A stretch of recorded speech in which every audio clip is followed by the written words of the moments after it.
오늘 우리 현대인들이 참 많이 쓰는 그런 단어들이 있죠. 특히 바쁘다 바빠. 이 바쁘다는 말을 참 많이 사용합니다. 예, 그만큼 현대인들이 시간이 참 중요하고 또 굉장히 시간이 또 부족한 가운데서 살고 있습니다. 특별히 그 우리나라 사람들이 특히 빨리빨리 문화가 또 있어가지고 그래서 장점도 있지만 또 이것 때문에 또 그르치는 일들도 많이 있죠. 아무튼 우리나라 사람들은 참 마음도 그렇고 행동도 그렇고 빠르기도 하고 참 급합니다. 근데 가만히 그래서 또 살펴보니까 지방마다 이 또 빨리라는 말이 다 다르게 또 쓰이더라고요. 보통 이제 표준어나 경기도, 그다음에 서울 지역에서는 그냥 빨리빨리 이런 말을 많이 쓰지만 또 경상도 사람들은 퍼뜩 오이소 그러면서 이제 퍼뜩이라는 말을 쓰고 전라도는 또 뭐라고 쓰는가 보니까 싸게 오이소 싸게 오드랑께 이렇게 쓰죠. 그런데요 충청도는 어떻게 쓰는가 보니까 빨 오소 뭐 이렇게 쓰네요. 빨 와유. 그러니까 빨리도 아니고 빨 한 글자로만 쓰더라고요. 우리가 충청도를 사람들이 느리다 그러는데 아니에요. 굉장히 사실은 단어가 보면은 아주 짧습니다. 그래서 제가 조사를 해보니까 표준 말로는 보통 이제 우리 다른 분이 누가 돌아가셨다 그러면 돌아가셨습니다 그러잖아요. 근데 경상도는 운명의 뜻 아닙니까? 또 그렇게 하시고 근데 충청도는 너무 간단해. 가슈 그러더라고요. 야 이렇게 짧았을까? 이제 우리가 보통 할 때 이제 잠시 실례하겠습니다. 그게 이제 표준 말이잖아요. 경상도는 잠시 실례하겠습니까 아니라가 이제 내 좀 보이소 이렇게 얘기를 하고요. 전라도는 아따 잠깐만 보시란께 뭐 이렇게 하는데 충청도는 좀 봐유 그러고 끝내요. 굉장히 간단해요. 그래서 이 충청도가 길다고 그러는데 긴 게 아니라 굉장히 또 마음만은 급하구나 이런 생각을 또 해보게 됩니다. 다 뭐예요? 시간을 절약하려고 하는 그런 말들이겠죠. 테오프라토스라는 사람은 이런 말을 했습니다. 사람은 시간은 인간이 쓸 수 있는 가장 값진 것이다. 이런 말을 했습니다. 그러니까 시간이라는 것은 사람에게 있어서 가장 값진 그런 거라는 거죠. 성경은 말씀합니다. 하나님이 날과 시, 해, 달 모든 것을 만들어서 낮과 밤이 있게 하시고 년과 해가 있게 하셨다. 그래서 창세기 1장 14절에 보면은 시간의 창조자가 하나님이신 것을 말씀합니다. 그러니까 모든 시간의 주인은 누구시다? 하나님이시다 하는 겁니다. 그러니까 지금 오늘날 우리가 시간을 사용하고 있는 것은 사실은 하나님이 우리에게 주신 선물이라는 거죠. 그래서 우리가 현재라는 이 말을 영어로 하면은 present 아닙니까? 근데 또 영어로 선물이라는 단어가 presen트입니다. 그러니까 똑같은 단어를 사용하고 있어요. 다시 말하면 현재는 하나님이 우리에게 주신 선물이라는 거죠. 그러면 어제 죽은 사람은요, 오늘 우리가 누리고 있는 이 시간을 그들은 선물로 받지 못한 거죠. 그렇기 때문에 우리가 오늘이라는 것에 지금이라는 거 이거 하나님 앞에 늘 감사해야 됩니다. 오늘을 주시고 또 지금을 살게 하신 우리 하나님 앞에 늘 감사하며 사시는 모두가 되시기를 간절히 바랍니다. 그래서 우리가 하나님이 주신 이 시간을 헛되이 사용해서는 안 되겠다는 거죠. 잘 사용해야 되겠다. 잘 관리해야 되겠다. 왜요? 하나님이 이 땅에서 우리가 사는 시간은 무한정 주신 게 아니잖아요. 다 하나님은 제한을 주셨습니다. 한계를 주셨어요. 그래서 시편 기자도 이렇게 얘기했죠. 우리 인생은 70이요. 강건하면 80이라도 그렇게 말하고 있습니다. 그래서 사람마다 연수를 정해놓고 이 세상에서 하나님 주신 시간들을 누리며 살도록 만들어 주셨는데 이렇게 제한된 시간이기 때문에 정말 우리가 이걸 잘 사용해야 되겠다. 자 그러면 어떻게 하면 우리가 건강한 시간 관리 이걸 할 수 있겠느냐 하는 거예요. 첫째로 잠에서 깨어나야 된다 그랬습니다. 14절에 그러므로 이르기를 잠자는 자여 깨어서 죽은 자들 가운데서 일어나라. 그리스도께서 너에게 비추시라 하셨느니라 이렇게 말씀하고 있습니다. 여기서 보니까 잠자는 자여 깨어라 이렇게 말씀합니다. 자 여기서의 잠은 육신의 잠을 말하는 게 아니죠. 우리의 영혼의 잠을 말하고 있는 거예요. 세상 가운데 취해서 자고 있는 이 잠 여기서 깨어나라 라고 주님이 말씀하고 있는 겁니다. 그래서 우리가 세상 가운데 깊이 빠져 있으면은 이거는 뭐예요? 우리의 영혼이 잠들어 있는 것이다 이렇게 말씀하고 있는 겁니다. 지금 우리는 3월의 한복판을 지나고 있습니다. 여러분 얼마 전에 개구리도 겨울잠에서 깨어난다는 경칩이 지나갔죠. 그런데 이렇게 그 조사를 해보니까 여러분 그 겨울잠을 자고 있는 동물들이 다 이때 깨어난대요. 동물 중에 여러분 대표적으로 곰 있지 않습니까? 이 곰이 겨울잠을 자다가 깨어나는 때가 어디냐면 이 3월 바로 이 후반부라 그래요. 그러니까 오늘부터 시작해서 3월 말까지 대부분 겨울잠을 자고 있는 곰들이 다 겨울잠에서 깨어난다는 겁니다. 자, 그렇다면 오늘 우리도 어떻게 해야 돼요? 우리의 신앙에 겨울잠을 자고 있는 사람들은 일어날 때가 된 겁니다. 깨어날 때가 됐다 하는 겁니다. 아무쪼록 이번 3월에 혹시라도 신앙의 잠을 자고 있는 분들이 계시다면 전부 깨어나시기를 간절히 바랍니다. 옆에 있는 사람에게 참 깨요. 졸면 그렇게 한번 하시면 좋겠어요. 자, 근데 이 바울 사도가 에베소 교인들을 향해서 잠자는 자여 죽은 자들 가운데서 일어나라 이렇게 말씀하고 있다 하는 것은 뭐예요? 에베소 교인 가운데서도 잠자고 있는 사람들이 많이 있다는 사실을 말씀하고 있는 겁니다. 그러니까 교회는 다니는데 신앙의 잠을 자고 있는 사람들이 있다는 거죠. 뭐예요? 죽은 자들 가운데서, 믿지 않는 사람들 가운데서 어울려서 섞여서 함께 자고 있는 겁니다. 세상에 주는 즐거움에 빠져 있다면 우리도 지금 함께 자고 있는 거예요. 열매 없는 어둠의 일에 우리가 참여하고 있다면 우리는 지금 자고 있는 겁니다. 기도하지 않고 있다면 우리는 지금 영혼의 잠을 자고 있는 것이다 하는 겁니다. 그래서 깨어라, 일어나라고 말씀하고 있는 겁니다. 여러분 오늘 이 본문의 말씀을 원문 그대로 번역을 하자면은 제일 앞에 나와 있는 단어가 잠자는 자여가 아닙니다. 바꿔야 돼요. 어떻게 해요?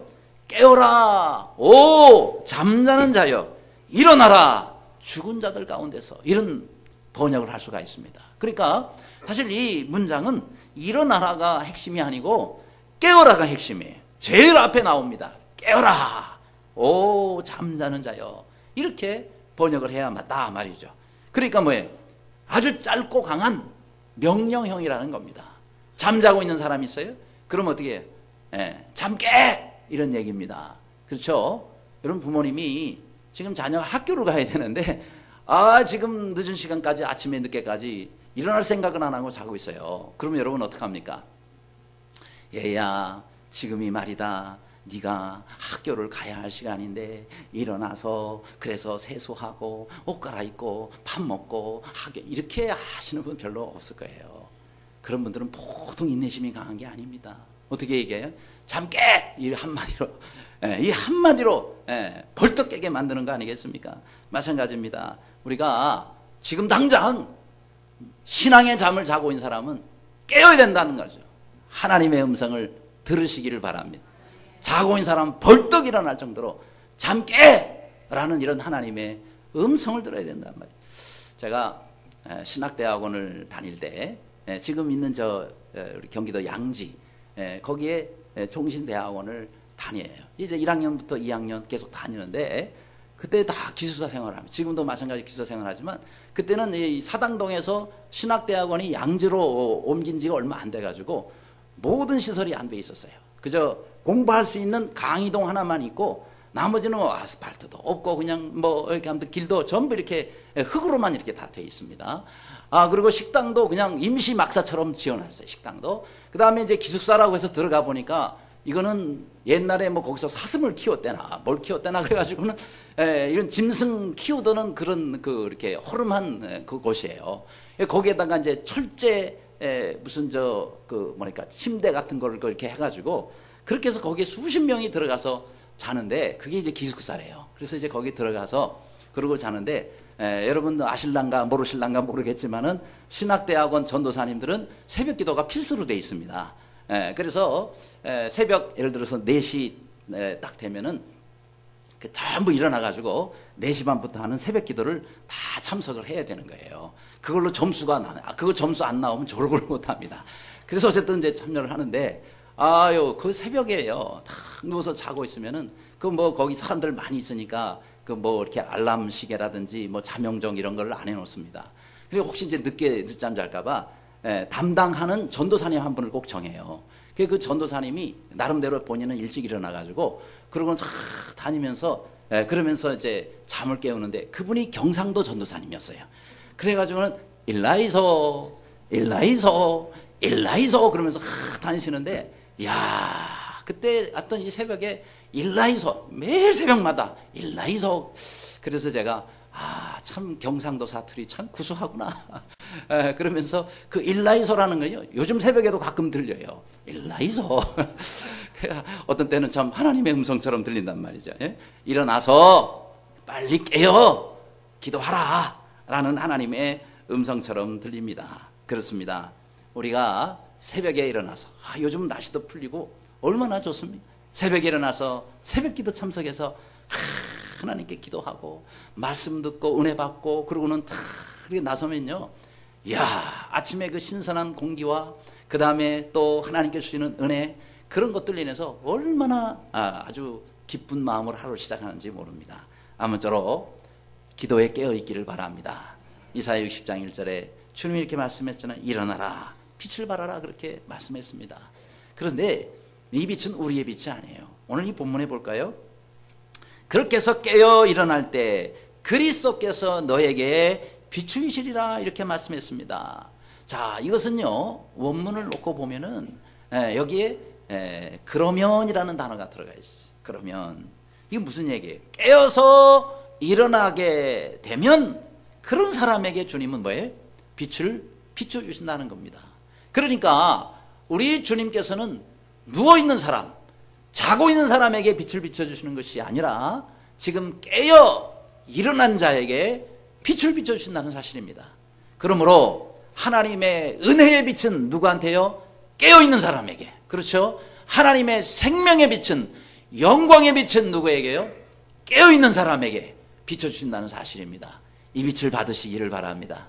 그래서 우리가 그 빛을 받아서 반사하는 거예요. 원래 이 따져보면 내 빛을 비추는 게 아니고 사실은 우리는 주님의 빛을 받아가지고 그거를 어두운 세상 가운데 비추는 겁니다.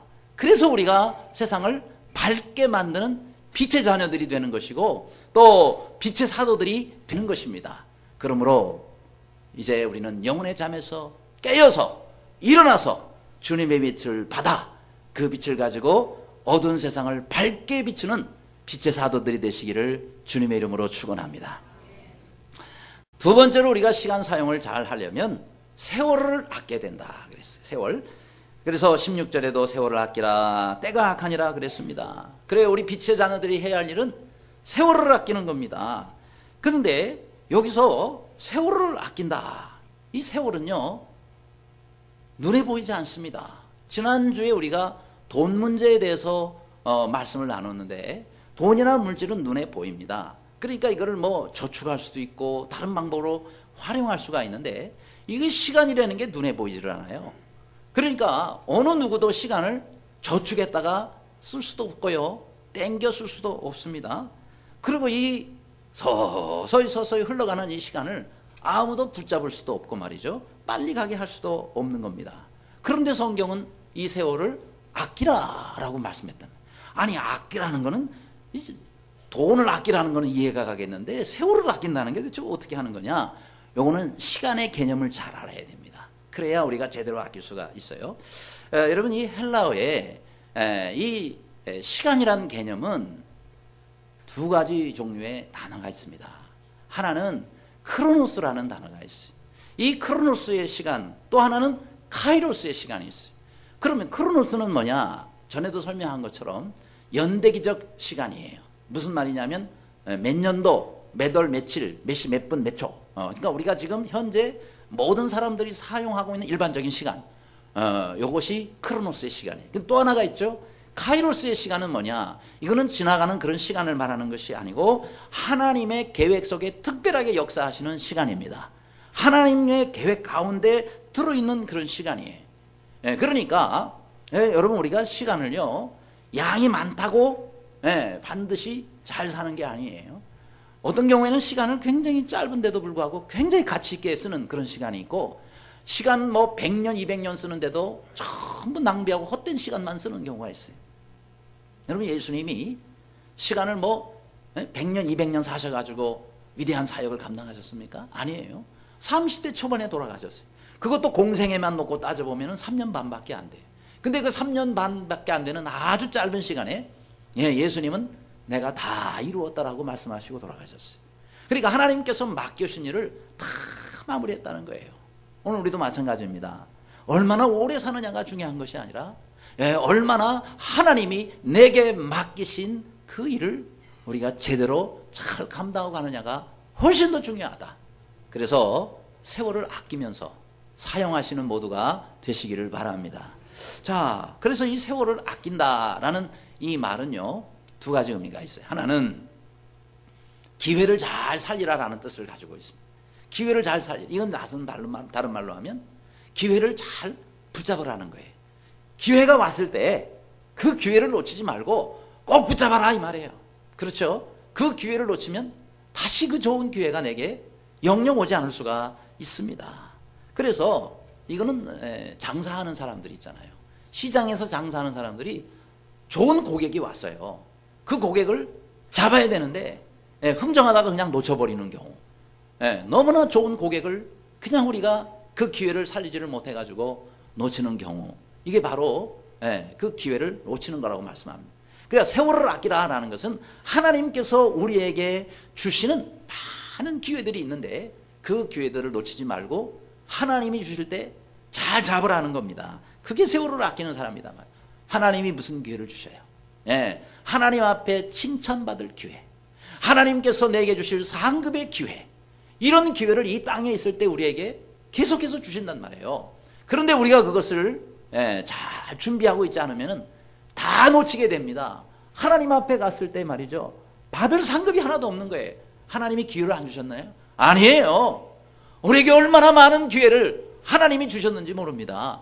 교회 생활하면서, 사회생활하면서, 가정생활하면서 얼마나 많은 기회들을 주셨는데 그런 기회를 하나도 잡지 못하고 다 놓쳐버렸단 말이죠. 그러니까 하나님 앞에 받을 게 구원에는 아무것도 없다. 얼마나 불쌍한 사람이고 얼마나 어리석은 사람이냐라는 말씀입니다. 이 하나님이 주신 기회를 놓치지 말고 잘 붙잡으시고 하나님 앞에 섰을 때에 칭찬받고 상급받는 모두가 되시기를 간절히 바랍니다.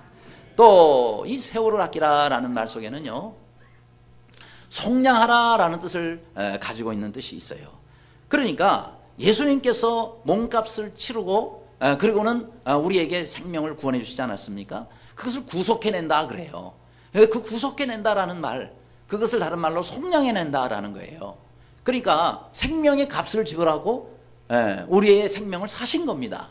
바로 그런 뜻의 이 속량하다는 단어, 영어로는 redeem이라는 말인데, 이것은 마치 뭐냐면 예수님께서 우리를 죄악 가운데 사망할 수밖에 없던 우리를 그 몸값을 생명을 지불하시고 그리고 우리를 다시 구원해내신 바로 그런 뜻의 단어입니다. 그러니까 여러분, 여기 구원해낸다라는 말은 사망에 처했기 때문에 구원해내는 거 아니에요? 죽은 것이기 때문에 살려내는 거 아니겠습니까? 그럼 시간이 죽었다, 시간이 타락했다라는 말인데 왜 이게 말이 되느냐? 여러분, 우리가 아담이 범죄해서 그래서 타락했지 않았습니까? 사망이 그에게 오지 않았습니까? 정령 죽으리라 하나님 말씀하지 않았습니까? 그런데 이 아담 이후로 타락한 것이 사람만이 아니라 짐승만이 아니라 시간까지도 타락했다는 거예요. 시간까지도 죽었다는 거예요. 그렇기 때문에 그 죽은 시간을 뭐예요? 살려내라 하는 겁니다. 세월을 아끼라 하는 것은 죽은 시간을 다시 살려내라는 거예요. 여러분, 우리가 죽은 시간을 어떻게 하면 살려냅니까? 내가요, 세상 사람들과 함께 더불어서 죽은 삶을 살면 그 시간을 같이 죽이는 거예요.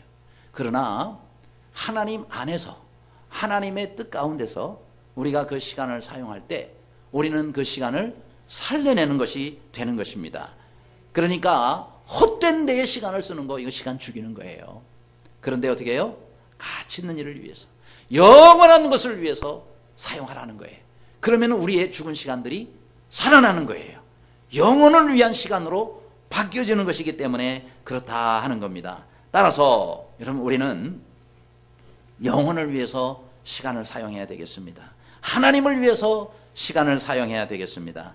주님을 위해서 단 1분이라도, 단 5분이라도 그렇게 사용할 수 있기를 바랍니다. 자, 그러면 이 시간에 어느 사용수의 5분 이런 제목의 그런 영상을 잠깐 보도록 하겠습니다. 여러분 5분이 얼마나 중요하냐 말이죠. 그렇죠? 우리 인생의 5분 너무나 짧은 시간이라고 생각할지 모르지만 아니에요. 어떤 사형수에게는 그 5분이 얼마나 중요한 시간인지 모릅니다. 우리 잠시 한 5분 정도 이 영상을 보시겠습니다. 1849년 12월 러시아 셰메노프 광장에 위치한 사형자. 사형대 위에 반체제 혐의로 잡혀온 28살의 젊은 사형수가 서 있었습니다. 매서운 바람을 뚫고 집행관이 소리쳤습니다. 이제 사형자 마지막 5분의 시간을 주겠다.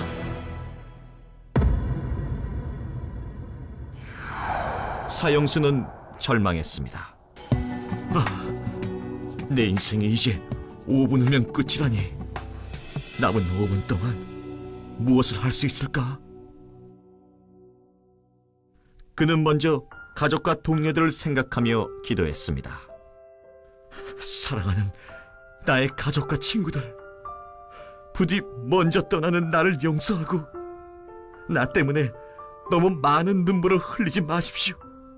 그리고 너무 슬퍼하지도 마십시오. 집행관은 2분이 지남을 알렸습니다. 후회할 시간도 부족하구나. 난 왜 그리 헛된 시간 속에서 살았을까? 찰나의 시간이라도 내게 더 주어졌으면. 마침내 집행관은 마지막 1분을 알렸습니다. 사형수는 두려움에 떨며 주위를 둘러보았습니다. 매서운 칼바람도 이제는 느낄 수 없겠구나.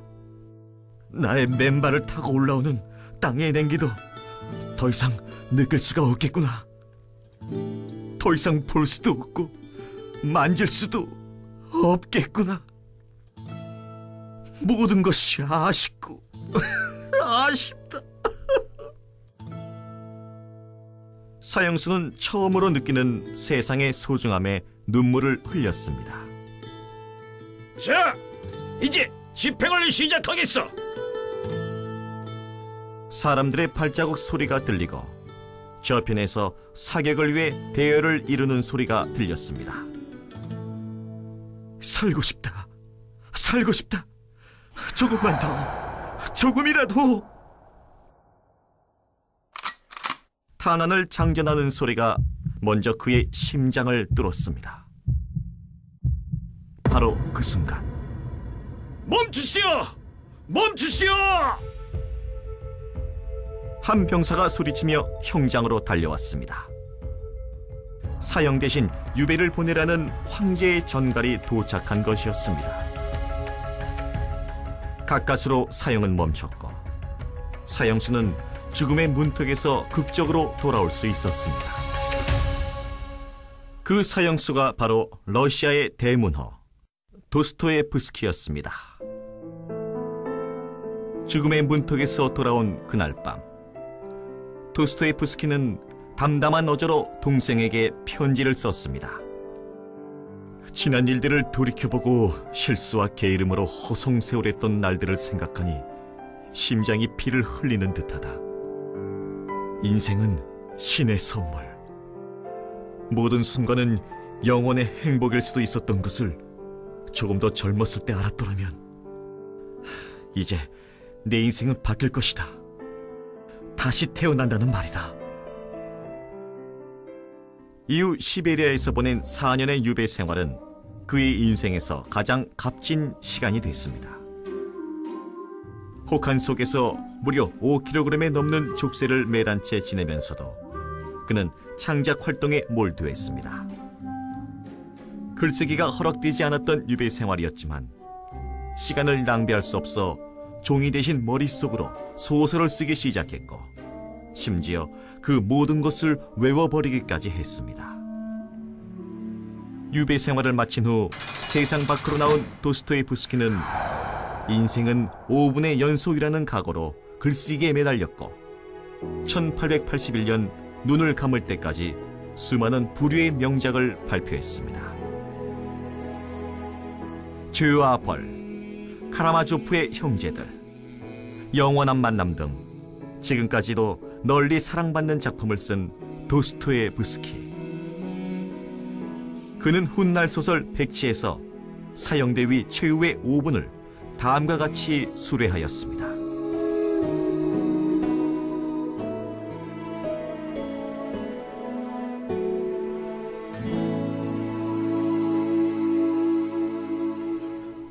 네, 아까 저기서 그런 얘기가 나오죠. 인생은 5분의 연속이다. 그래요.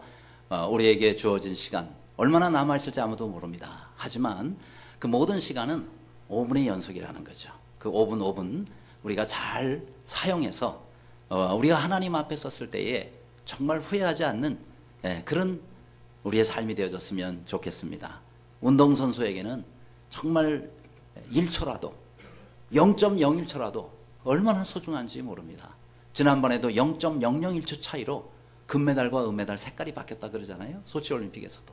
그래서 우리가 정말 하나님 앞에서 우리에게 주어진 시간을 잘 사용하는 우리 모두가 되시기를 주님의 이름으로 축원합니다. 세 번째로 우리가 시간 사용을 잘 하려면 주의 뜻이 무엇인가 이해하라 그랬습니다. 17절에 그러므로 어리석은 자가 되지 말고 오직 주의 뜻이 무엇인가 이해하라 이렇게 말씀했습니다. 그러니까 뭐예요? 주의 뜻을 이해하지 못하는 삶은 어리석은 삶이 될 수밖에 없다는 거예요. 그래서 우리가 주의 뜻이 무엇인가를 이해하는 것이 우리가 시간을 잘 사용하는 너무나 중요한 길이다 하는 겁니다.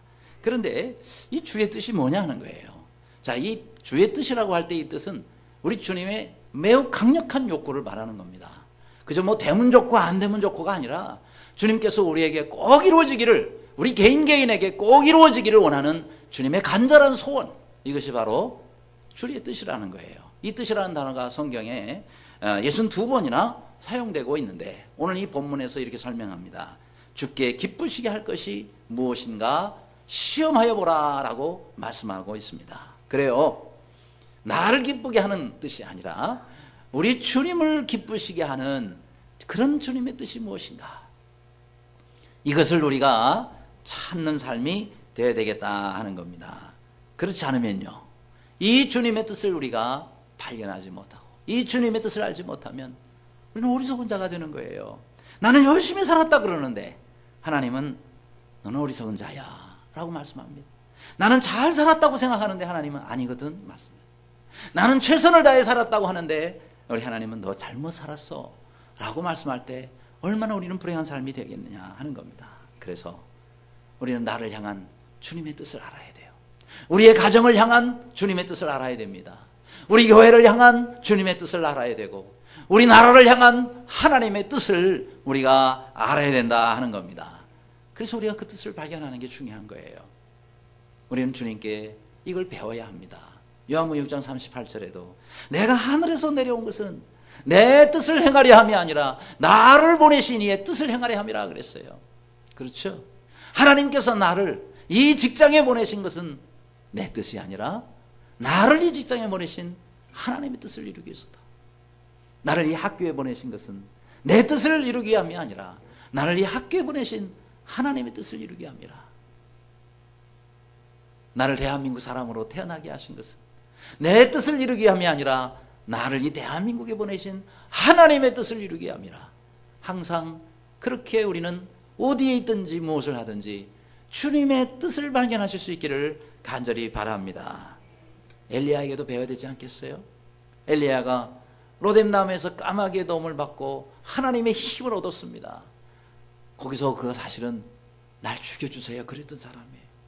그 전에는 850대 1 이방 신을 섬기는 사람들과 선조들과 싸워서 이겨서 그렇게 승리의 노래를 불렀던 사람이 그 다음 날에는 죽으라고 도망해가지고 날 죽여주세요, 날 죽여주세요 그랬단 말이죠.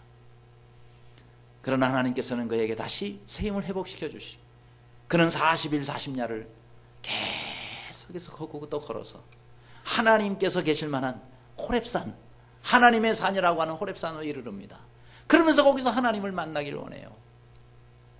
그런데 하나님이 어떻게 나타나십니까?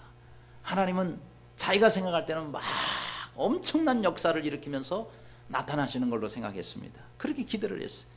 그래서 하나님이 아주 크고 강한 바람을 불게 하십니다. 여러분, 바람이 얼마나 강하게 부는지 바위가 쪼개지고 산이 갈라져요.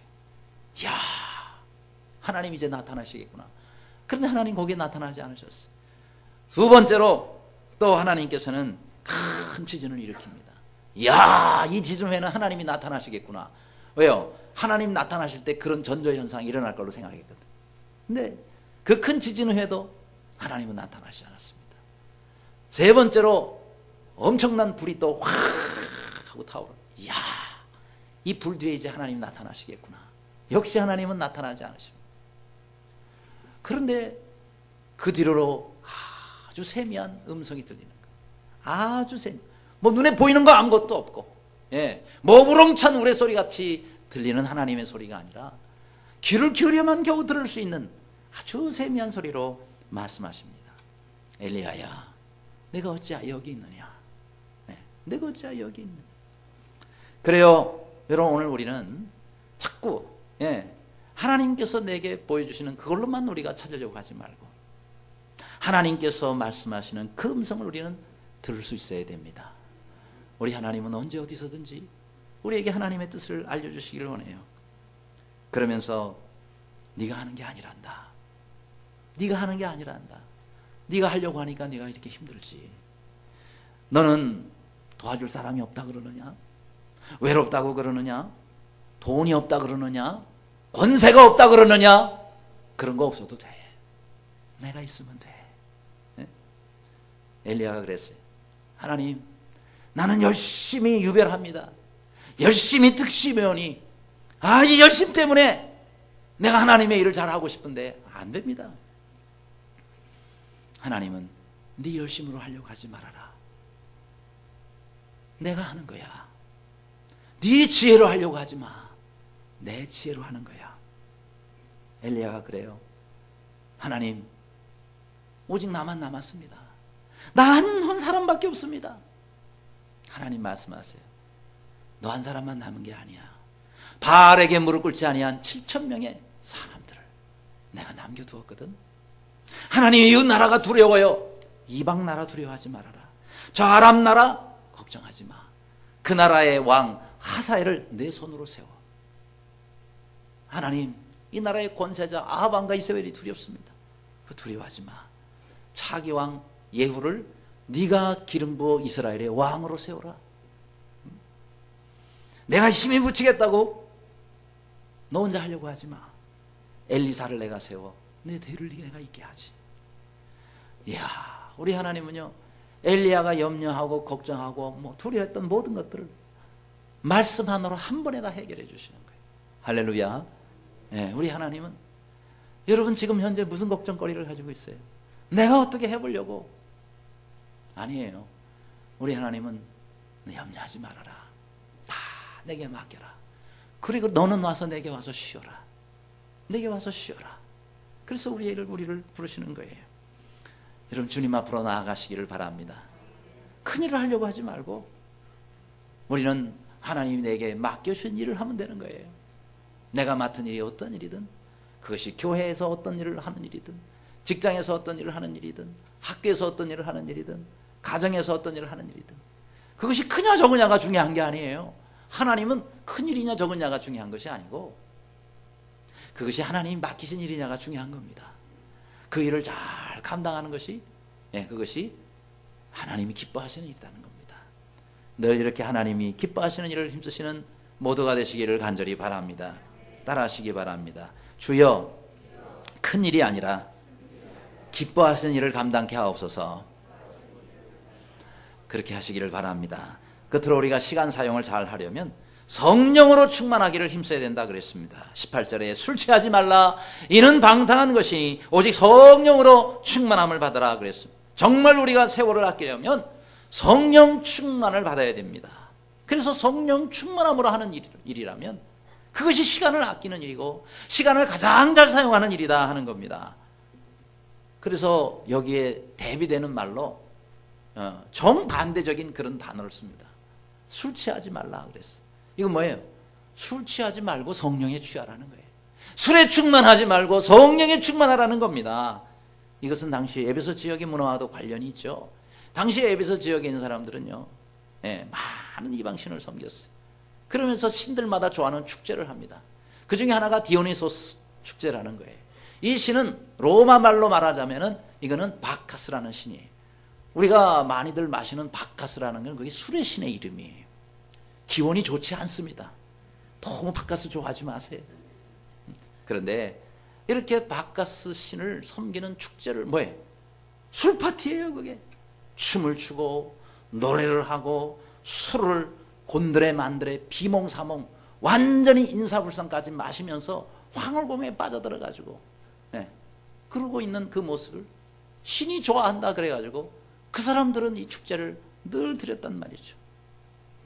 알렉산더 대왕도 술을 제일 많이 마시는 대회를 열어가지고 그렇게 해가지고 상을 주는데 말이에요. 어떤 때는 한 번에 이 술 대회 때 30명 이상 죽기도 했대요. 술 때문에. 완전히 술 때문에. 여러분, 우리가 성경에 노아 같은 사람도 당대 의인이라 그랬는데 술 때문에 함의 자손이 대대손손 저주를 받는 그런 실수를 하지 않습니까? 그래요, 여러분.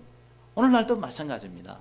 뭐 범죄의 3분의 4가 4분의 3이 술 때문에 일어난다 그러죠. 그래서 저 잉거솔이라는 사람은 술은 범죄의 아버지다 그런 말을 했고요. 또 글래드스톤이라는 사람은 전쟁과 흉년과 전염병의 피해를 다 합친 것보다도 술의 피해가 더 크다라고 그렇게 말하기도 했습니다. 그래요, 여러분, 하나님께서 우리에게 주신 시간을 술로 인해서 우리가 낭비해버리면 안 되지 않습니까? 그래서 성령의 충만을 받으라 그렇게 말씀한 겁니다. 여러분, 이 충만을 받으라는 것은 가득 채우지라는 거예요. 성령으로 가득 채우지라는 거예요. 내 속을 뭘로 채울 것이냐? 술로 채우지 말고 담배 연기로 채우지 말고 내 속을 성령으로 채우시기를 바랍니다. 말씀으로 채우시기를 바랍니다. 은혜로 채우시기를 바랍니다. 감사로 채우시기를 바랍니다. 진리로 채우시기를 바랍니다.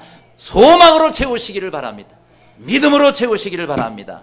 그래서 온전히 우리가 주님만을 의지하고 하나님만을 의지하고 성령님만을 의지할 때 우리는 성령 충만한 삶을 살 수가 있는 것입니다. 매일매일 이렇게 성령의 충만함으로 늘 주님께서 주신 우리의 인생을 잘 은혜롭게 사시는 모두가 되시기를 주님의 이름으로 축원합니다.